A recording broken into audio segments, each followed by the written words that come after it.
Karen and her husband attacked me and stole my PS5 from my trunk, despite the fact that the box contained coal. An entitled Karen attacked me in the parking lot and grabbed what they thought was a brand new PlayStation 5 from my trunk. Unfortunately for them, in an unusual twist of destiny, what they stole was full to the brim with coal. I had every intention of giving it as a joke gift, and I've never felt better about getting back at someone in my life. This is what occurred. To provide context, my wife and I have a secret Santa custom that we follow every year. During the holidays, we look for a family in need or facing a difficult financial condition, and we offer holiday cheer by purchasing Christmas gifts for the entire family. We surprise them with the gifts on Christmas Day. This year, we chose a family with a young kid who was a straight-A student and desperately desired a PlayStation 5. I had planned to surprise him with it on Christmas Day. Another thing I discovered while gathering information about the family was that they had a Christmas ritual of delivering gag gifts and playing pranks. Naturally, I decided to participate in the fun. My plan was simple. In addition to the real PlayStation 5, I'd find a separate PS5 box and use it as a prank gift. I filled the box with charcoal, attached a letter that said "Psych" with a troll face, and made sure everything was safe by adding extra padding to keep the charcoal in place. After weeks of begging around, I located a friend who was ready to give me an empty PS5 box. I graciously accepted it and began to work on the gag gift. Now all that remained was to get the genuine PlayStation 5. This is where things took a surprising turn. I located a local gaming shop with one PlayStation 5 left in stock and went to buy it right away. On my way out of the store, I nearly hit an unpleasant, screaming woman and her husband. They surged by me, almost hitting me with the door, without even saying "excuse me." These people were quite disrespectful, but I decided to brush it off. When I got to my car, I placed the new PlayStation 5 behind the driver's seat. Before leaving, I wanted to get some Gatorade from the cooler I kept in the trunk. While retrieving it, I spotted the woman from before, with her husband in tow, approaching me quickly from the corner of my eye. The entitled Karen exclaimed, "Hey, excuse me, sir?" I cautiously turned my head to face her and her spouse. Can I help you?" I asked. "Are you the guy that bought the last PlayStation 5? The spouse inquired. Silently loathing myself, I responded, "Yes, that would be me." This is entitled Karen stared at me and said, "Well, I need you to give me the PlayStation 5. We really need it." I replied, "I'm sorry, but the PS5 is a charity gift for a secret Santa that I'm doing." Karen responded, "Well, how about you be a secret Santa to our kids and give us the system?" I firmly responded, "Ma'am, I'm sorry, but I can't do that." Her spouse remarked, "Dude, you can easily find another one at another store or a pawn shop nearby." "Why don't you guys just do that?" I countered. That's when Karen lost it. She began yelling, "Our time is valuable. We can't waste time looking around town for another one." I replied gently, "I'm sorry, but a lack of preparation on your part is not my problem." Before I could finish, Karen interrupted me, saying, Oh, don't give me the BS." The spouse then replied, "Okay, listen, I have $200 in my pocket. That's yours if you just give me the PlayStation 5. I informed him, "It cost me $400. Karen, clearly agitated, snapped, "For the love of God, just take the money." Before I could finish saying, "Sorry, that's not going to happen," my spouse gave me an unexpected shove. I'm a bigger guy, yet this threw me completely off guard. The shove knocked me to the ground, sending my spectacles flying off my face. As I struck the ground, the spouse said, "Grab the box." I dimly observed them reach into my car's trunk and remove the PlayStation 5 box. I scrambled to find my glasses and put them back on, just to watch the two of them speed across the parking lot to their car. I chased after them, but they were able to reach their vehicle and get inside before I could catch up. They rushed away as I stood there, filled with rage and disbelief at the audacity of what had transpired. A bystander approached to see if I was okay after the shove and offered to contact the police. I was so outraged that I decided to contact the police myself. I wanted to see if they could get the store to look through any CCTV tape for a license plate or anything beneficial. As I unlocked my car door to get my phone, I noticed something tucked in the back seat. The PlayStation 5 I had just purchased, still in its bag with the receipt. Confused, I opened the package for a sanity check and discovered the brand new PS5 still wrapped. I sat there for a minute, stunned by the entire scene. I had obviously seen the couple steal a PlayStation 5 box, but the one I had just bought was there in front of me. Then it dawned on me. The PS5 they confiscated was a gag gift. When I discovered this, I nearly died laughing, much to the surprise of the bystander who had come to check on me. I explained the scenario to him, and he chuckled too. He asked if I still wanted to call the police, but I opted not to. It was just a joke gift, after all, and I saw no reason to try to get it back. As I drove away, I felt another sense of disappointment, not because of the theft, but because I wouldn't be able to see the couple's astonishment when their child opened the dummy box and saw a bag of charcoal and a troll face. Even better, they would be unable to return anything because it had been stolen. Sure, I didn't get to deliver the funny gift myself, but knowing I could still spread Christmas cheer to a less fortunate youngster made it all worthwhile. I can't believe they did that to you. First and foremost, I would have called the police in that situation. That is something I would never overlook. Sure, you got off pretty lucky when they stole the gag gift, which is incredibly hilarious, but to be shoved to the ground like that? That surely warrants punishment. Overall, wonderful for you for finding a way out of this, because things could have been much worse. Now to the next story, story 2. My family tried to ruin my wedding. Am I the asshole for organizing a luxury cruise for my birthday and not inviting my parents or siblings? I, a 28-year-old male, work as a medical device development engineer for a large healthcare organization. Honestly, I never expected to find myself in this predicament. For context, I've been leading a groundbreaking initiative to create a new cardiac monitoring system that is transforming how we follow heart problems in real time. The technique we developed has the potential to save thousands of lives by detecting cardiac irregularities hours before a severe incident. Our team's work has been published in numerous leading medical journals, and we just received a renowned industry innovation award. Professionally, my life is flourishing. However, my familial situation is very different. That disparity has never been more clear than today, as I face what is perhaps the most important decision I've ever had to make about my familial relationships. I'm the middle child in a household with 3 siblings. My older brother Alex, 32 million, works as a cardiac surgeon at a famous hospital and is the perfect child. Sophia, 16F, my younger sister, is the baby of the family, and she is always showered with affection. Every year, their birthdays are huge celebrations. For Alex's last birthday, our parents leased out an entire premium restaurant, hosted over 100 guests, and spared no expense. When Sophia turned 16, they hired a live band and turned our backyard into a festival venue. I remember how they spent weeks preparing every detail, from creating custom decor to hiring a professional photographic crew. Let me paint you a picture of how I grew up. Every success I made was overshadowed by those of my siblings. I recall sitting at the dinner table on my 8th birthday, hearing my family talk about Alex's soccer game as if it were any other day. They had thrown him a massive superhero-themed party 2 weeks prior, complete with a magician, special costumes, and party favors that outperformed any item I possessed.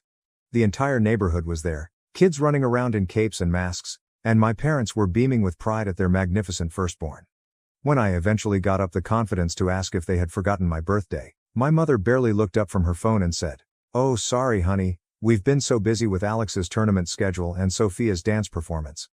We will make it up to you next year." She returned to displaying everyone photos from Alex's party on her phone.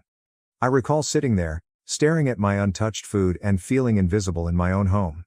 They never made it up to me. Not that year or any other year. The pattern persisted throughout my childhood. When I was 13, we were enjoying a family meal when the waitress inquired about any upcoming birthdays. My mother actually chuckled and said, "Oh, just his, but we aren't doing anything major. He's not the type to require much." Everyone at the table giggled, as if it were a light-hearted joke. When I think back to that moment, the shame still burns in my chest. Later following year, they threw Sophia a half-birthday party because she was disappointed that her birthday fell during the summer while school was out. The gap wasn't limited to birthdays. Throughout my childhood, every request I made was answered with excuses, yet my siblings received whatever they want. When I was 10, Alex begged for the most recent game console. Our parents went 3 hours to another city to get it, stating, "Nothing's too much trouble for our future doctor." A few months later, I requested the local store for a scientific kit, which I planned to utilize for the school science fair. My mother disregarded it, stating, "That's too expensive right now." The following week, they purchased Sophia an iPhone simply because she mentioned wanting one in passing. They were not isolated incidents. Every accomplishment in my life was considered as an afterthought. I graduated from high school as valedictorian and was accepted into one of the top engineering institutions in the country. Most parents would be thrilled, right? I scarcely acknowledged it. My father simply responded, "That's nice," while gazing at his phone. My mother's only reply was, "Well, engineering was your backup since you didn't try for medical school like Alex." Alex was accepted to medical school the same month, and they celebrated with a wedding reception-themed party. They hired caterers, live music, and even had special decorations printed with the words, "Future Dr. Alexander" on them. 2 years later, when Sophia graduated from high school with ordinary grades, they hired a professional photographer, made a tribute video, and bought her a brand new automobile as a graduation present. My college graduation gift? A gift card to Best Buy. Now, let me tell you about my present career success, not to brag, but to demonstrate the stark contrast in how my family views accomplishments. For the past 2 years, I've led a team of 15 engineers in the development of a groundbreaking heart monitoring gadget. This is not just another medical device. We're talking about technology that has the potential to dramatically alter our approach to heart attack prevention. The device employs advanced AI algorithms to detect small cardiac problems up to 24 hours before a big incident, allowing clinicians critical time to treat. Our initiative has been highlighted in 3 major medical journals, and we recently received the Healthcare Innovation Award, one of the most distinguished accolades in our field. What's with the irony? Our gadget has the potential to benefit patients like the ones Alex treats, but he has never shown any interest in learning about my work. Throughout the award ceremony, my entire team's families were present, celebrating with champagne and taking proud photos. My parents? They did not even respond to the invitation. Last month, at our weekly family video call, I attempted to inform everyone about the honor. My mom interrupted me mid-sentence to ask Alex about his most recent operation schedule. They then spent 20 minutes admiring Sophia's Instagram images from her recent weekend excursion to the beach. My achievements were not even acknowledged. When I tried to bring it up again, my father simply said, "That's nice, son," before shifting the conversation to Alex's imminent department head nomination. I tried talking to them about this trend several times throughout the years. Each attempt has resulted in dismissal or gaslighting. "You're just too sensitive," my mother would say, rolling her eyes. "We treat all of our children equally," my father mumbled, avoiding eye contact as usual.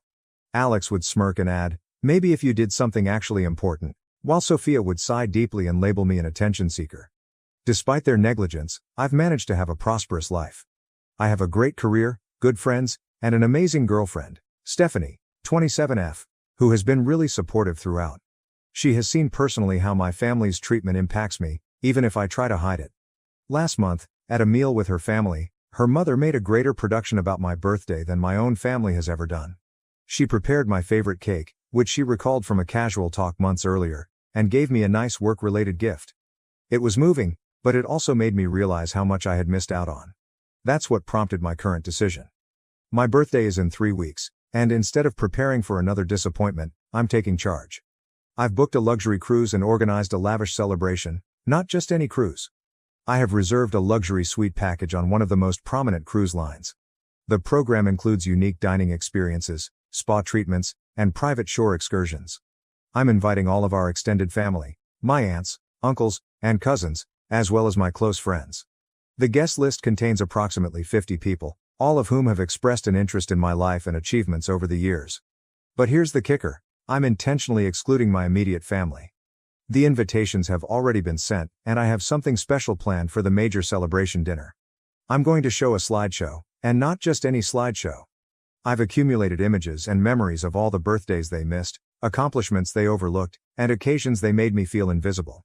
Each image will be accompanied by a related image of how they celebrated Alex or Sophia on similar occasions. Is this petty? Maybe. But it feels necessary. I've also prepared a presentation about our medical gadget project, not to brag, but to demonstrate what I've accomplished while my family was too preoccupied with Alex's medical career. The gadget has already been licensed for clinical trials, and preliminary findings indicate that it could lower cardiac death rates by up to 30%. This might potentially save thousands of lives. The word spread through the family grapevine, and the emotions have been intense.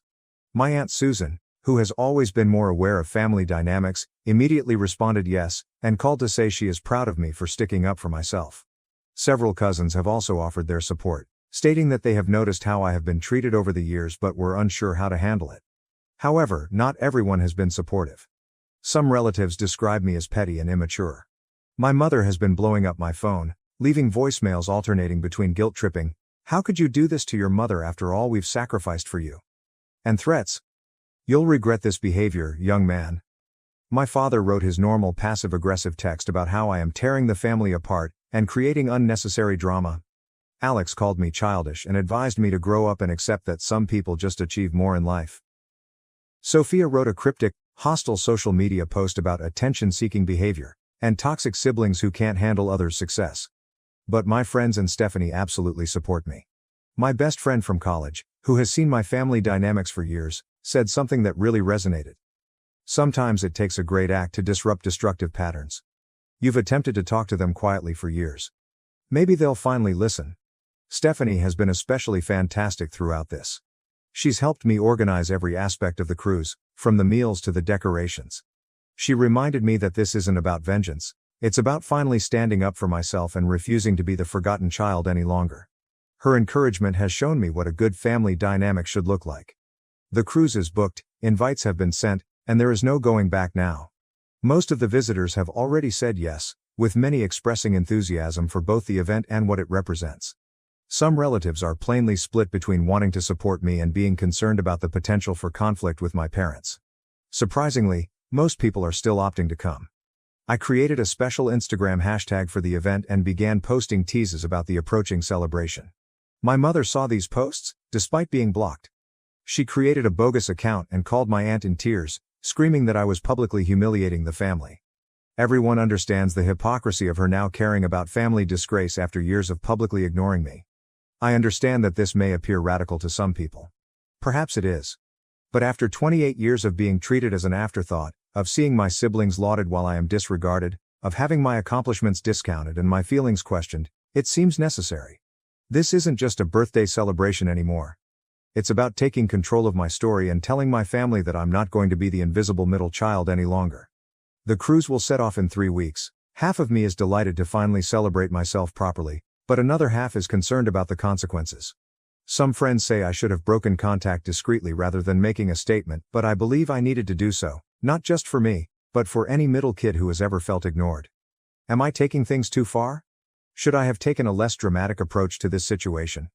The cruise is paid for, and the majority of guests have confirmed, but I'm still wondering if I'm burning bridges that I might wish to cross again in the future. I would welcome any suggestions, especially from individuals who have experienced similar familial situations. Update 1. It's been 2 weeks since the cruise birthday celebration, and I need to tell you what happened because things have escalated beyond my expectations. The cruise itself was amazing. Almost everyone who had RSVP'd turned up, around 45 people in total, including the majority of our extended family and close friends. I presented my slideshow during the first night's welcome dinner in the ship's premium restaurant. The crowd fell silent as photos appeared on the screen. Empty chairs at my childhood birthday dinners juxtaposed with Alex's grandiose festivities. My overlooked academic successes next to Sophia's recognized occasions. What I didn't expect was my Aunt Carol to burst into tears halfway through, claiming she had never realized the enormity of the disparity. Several additional relatives stated that they had seen the unequal treatment but had not realized how systematic it was until they saw it set out chronologically. The presentation on my medical gadget project garnered a resounding response. My uncle Robert, who works in hospital administration, even approached me about deploying our monitoring system at his facility. It's funny how my professional accomplishments suddenly become impressive when validated by others. But this is where things became intense. On the second day of the vacation, my mother convinced the cruise line to let her board at our first port call. She stated she was a surprise visitor invited to the celebration. Security let her through because she had images of me on her phone that proved she was my mother. She stormed into our lunch gathering, mascara flying, yelling about how I was attempting to turn the family against her. "After all we've done for you?" she shouted in front of everyone. "You ungrateful and hateful child." Stephanie attempted to intervene, but my mother turned on her, accusing her of poisoning her son against his family. The big shock came when my normally quiet Aunt Margaret rose up and challenged my mother. "Helen," she continued firmly, "we have all seen you prefer Alex and Sophia for years. We said nothing since we did not want to intervene. But this is over now." Several more relatives joined in, expressing their own views on unfair treatment throughout the years. My mother left in tears, but the drama hadn't ended. That evening, Alex and Sophia carried out a concerted social media onslaught. They shared childhood images with notes criticizing ungrateful siblings and attention-seeking behavior. However, it backfired terribly. People began commenting with their own insights about how I had been handled differently throughout the years. The cruise lasted 3 more days, then something unexpected happened. Without my immediate family around, I experienced what genuine family support is like. My cousins shared anecdotes about their own experiences with partiality. Uncle James, whom I had always assumed was distant, confessed that he had followed my career via business publications and was truly happy of my accomplishments. When we returned, I saw over 30 missed calls from my parents and a lengthy email from my father. For the first time, he acknowledged the inequality in how they treated us, but in a way that made matters worse. We focused more on Alex because he was following the family medical tradition and on Sophia because she needed extra support. You were always so independent and capable, we thought you didn't need the attention. The fallout has persisted. Yesterday, my mother arrived at my office, causing a disturbance in the foyer. She requested to meet with me, telling the security guard how I was breaking her heart and destroying our family. My colleagues witnessed the entire incident, and my supervisor later summoned me in to make sure I was okay. Surprisingly, he recounted his own experience breaking free from poisonous family dynamics and expressed his entire support. Stephanie's family has been fantastic throughout this. Her parents asked me over for supper last night and told me they consider me a member of their family. Her father even admitted that he wishes he'd had the fortitude to challenge his own family's partiality when he was young. The most unexpected development came from my younger relatives. Several of them have contacted me to say that seeing me stand up for myself has given them the confidence to handle similar difficulties in their own family relationships. My cousin Jenny even included our narrative into her psychology class presentation on family systems and partiality. Looking ahead, I've resolved to stick to the restrictions I've set. I'm not fully cutting off touch, but I'm no longer willing to be the forgotten child. I've blocked my siblings on social media and created email filters for my parents. My new policy is simple: I will only interact with family members who respect me and acknowledge their previous behavior.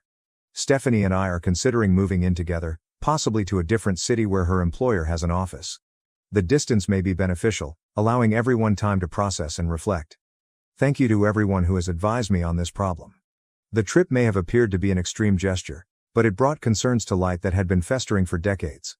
Sometimes you need a major moment to break old habits. The next post will most likely come after my parents' next wedding anniversary event, which I have already decided not to attend.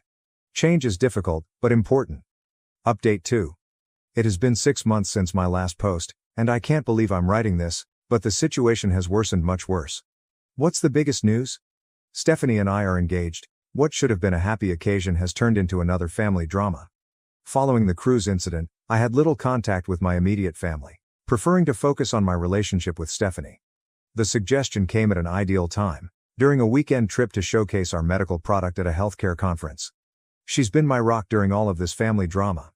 However, things turned ugly during our venue tour last weekend. We were touring our third potential wedding destination, a lovely historic building with a garden ceremony area. Halfway through the trip, I heard my mother's voice echoing down the corridor. They had somehow learned about our venue tour schedule. Later, I realized that my cousin Lauren had unintentionally disclosed it in the family group chat. My parents arrived with Alex and Sophia in tow, like some sort of intervention team.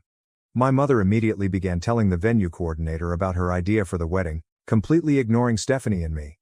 When I firmly said that they had not been invited and needed to leave, my mother burst into tears in front of the venue personnel and other couples who were visiting the space.